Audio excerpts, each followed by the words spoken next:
హరే కృష్ణ. ఈరోజు చాలా పరమ పవిత్రమైన రోజు. భగవాన్ వేదవ్యాసుల వారు ఆషాఢ పౌర్ణమి రోజు జీవుల పరమ కళ్యాణము కొరకు ఈ భౌతిక జగత్తులో అవతరించడం జరిగింది. పరాశర నందనుడు, సత్యవతి నందనుడు రూపంలో యమునా నది ద్వీపంలో ప్రకటమవడం వల్ల వేదవ్యాసుల వారికి ద్వైపాయన అని పేరు వచ్చింది. సో తల్లిదండ్రులు నామకరణం ప్రకారము శ్రీకృష్ణ అనే నామకరణం చేశారు. కాబట్టి వేదవ్యాసుల వారిని శ్రీకృష్ణ ద్వైపాయన అని పిలుస్తారు. భగవాన్ వేదవ్యాసుల వారు వేదాలను విభజించారు కాబట్టి వారికి వ్యాస అనే పేరు రావడం జరిగింది, వేదవ్యాస.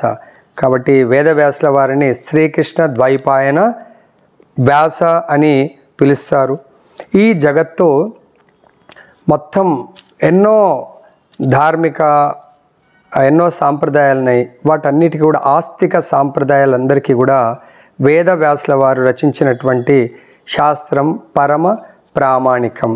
దానికి శాస్త్రాల్లో చెప్తున్నారు, అచతుర్వదనో బ్రహ్మ ద్విబాహురపరో హరిః అభాలలోచన శంభో భగవాన్ బాదరాయణః.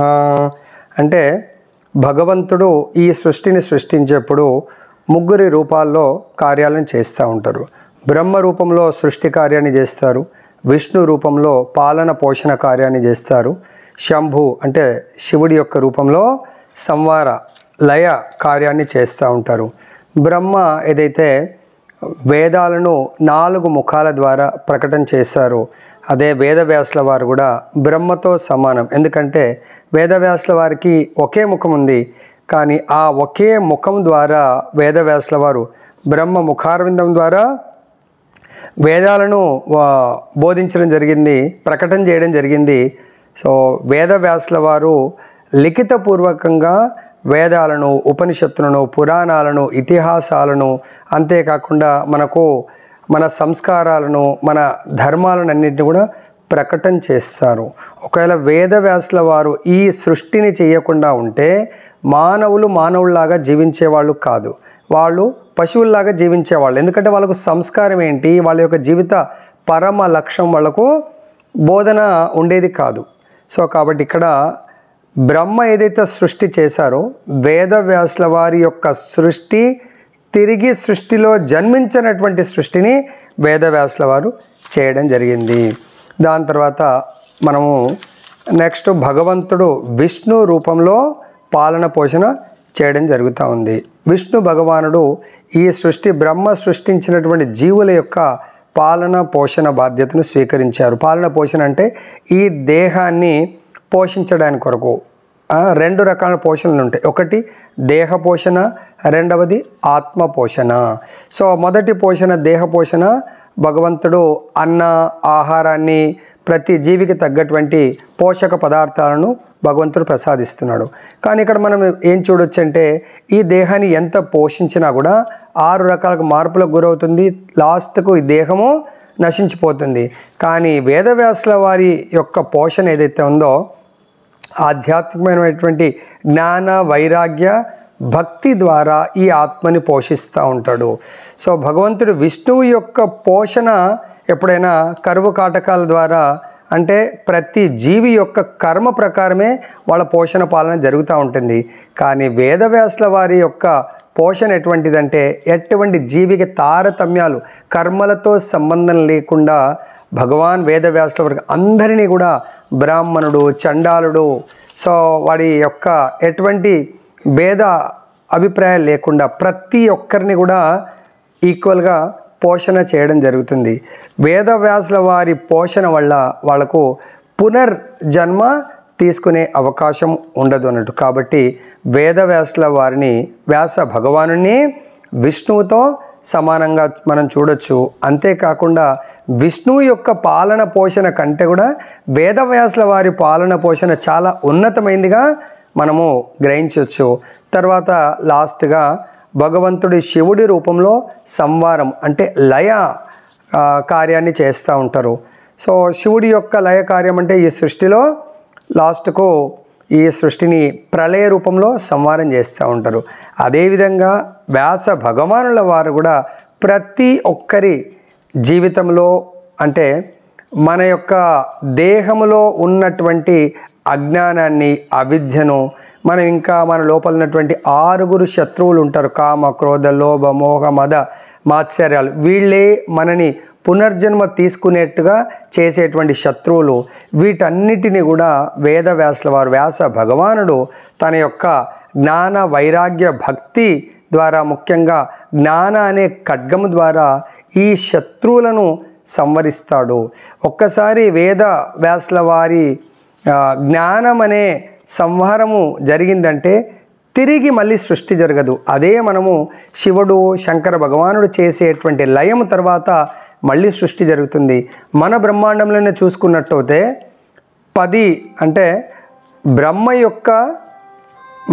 యొక్క ఒక రోజులో అప్ టు 10 లోకాస్ వరకు లయం జరుగుతూ ఉంటుంది.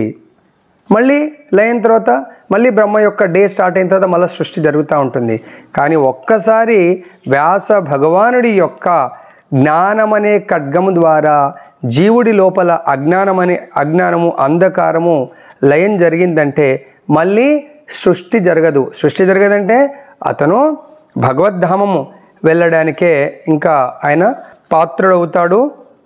కాబట్టి ఇక్కడ వేదవ్యాసుల వారిని శంకర భగవానుడితో సమానంగా, సంవారంలో శంకరుడి యొక్క సంవారం కంటే కూడా ఉత్తమమైనటువంటి సంవారంగా మనం ఇక్కడ చెప్పుకోవచ్చు.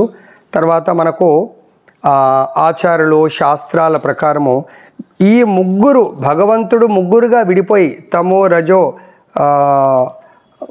సత్వ గుణ అధిష్టాన దేవతలుగా విడిపోయి కార్యాలను చేస్తే అదే భగవానుడు వ్యాస భగవానుడి రూపంలో అవతరించి ఈరోజు ఆషాఢ పౌర్ణిమ రోజు అవతరించి మనందరినీ తిరిగి భగవద్ధామానికి చేర్చేటువంటి గురు రూప అవతరణ.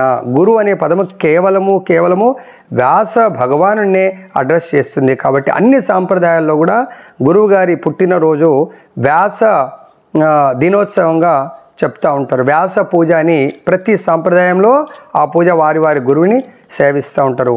దీనికి మనకు శాస్త్రాలు ఏం చెప్తున్నాయంటే గురుర్బ్రహ్మ గురుర్విష్ణు గురుదేవో మహేశ్వర గురు సాక్షాత్ పరబ్రహ్మ తస్మై శ్రీ గురవే నమః.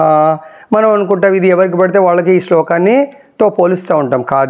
కానీ ఇది కలియుగ ప్రాణుల కొరకు ఈ శ్లోకం బోధించబడలేదు. ఇది కేవలము వ్యాస భగవానుడి కొరకు ఈ శ్లోకంతో స్తుతించడం జరిగింది. కాబట్టి ఈరోజు పరమ పవిత్రమైనటువంటి రోజు మనందరము కలిసి వ్యాస పౌర్ణిమ, వ్యాస దినోత్సవాన్ని జరుపుకోవాలి. ఏ విధంగా జరుపుతాము? వ్యాసుడు ఏదైతే శాస్త్రాలను లిఖించి మనందరి కొరకు వ్యాస భగవాన్ ప్రసాదించాడు. దాన్ని వ్యాసుడి యొక్క పరంపరలో, గురు శిష్య పరంపరలో వచ్చినటువంటి గురువులు సేమ్ ఈ 3 కార్యాలు చేస్తూ ఉంటారు. ఏంటది? జ్ఞాన వైరాగ్య భక్తిని మనకు ప్రసాదిస్తారు. అటువంటి వ్యాస భగవానుడి యొక్క ప్రతినిధులను మనము వ్యాస భగవానుడి యొక్క దినోత్సవంగా వాళ్ళ పూజ చేస్తూ, అంటే మనకు ఆచార్యులు ఏం చెప్తారంటే మనకు శాస్త్రాన్ని బోధించే వాళ్ళు, అంటే మన లోపల భక్తిలత బీజాన్ని భగవంతుడికి దగ్గరగా చేసేవాడిని, భగవంతుడి దగ్గర చేర్చే వాళ్ళను వ్యాసుడి యొక్క ప్రతినిధిగా వ్యాస పూజ మాదిరిగా వాళ్ళ యొక్క సేవ చేస్తూ మనకు నామాన్ని ఇచ్చినటువంటి ఆచార్యుల యొక్క గురు వ్యాస పూర్ణిమ రోజు సేవ చేస్తూ వ్యాస దినోత్సవాన్ని జరుపుకోవచ్చు. ఇంకా మనకు ఎవరు ఆచార్యులు దొరకలేరు. మనం జన్మించినప్పుడు మొట్టమొదటగా తల్లి తండ్రులు మనకు గురువులు. కాబట్టి వాళ్ళని కూడా ఈరోజు సేవించి వ్యాస పూర్ణిమను సెలబ్రేట్ చేసుకోవచ్చు. అంతేకాకుండా ఎవరు మనకు గురువుగారు లేరు, తల్లిదండ్రులు కూడా దగ్గరలో లేరు, ఎవరైతే పరమ పవిత్రమైనటువంటి బ్రాహ్మణులు ఉన్నారో, సాధు సంతులు ఉన్నారో వాళ్ళని కూడా సేవిస్తూ వ్యాస పూర్ణిమ, వ్యాస దినోత్సవాన్ని మనము జరుపుకోవచ్చు. ఆ జరుపుకోవడం వల్ల వ్యాసుడు చాలా ప్రసన్నమవుతూ మనపై కరుణ కటాక్షాలను ప్రసాదిస్తాడు అని నేను చెప్తున్నాను. సో ముగిస్తున్నాను. హరే కృష్ణ కృష్ణ కృష్ణ హరే హరే, హరే రామ రామ రామ హరే హరే.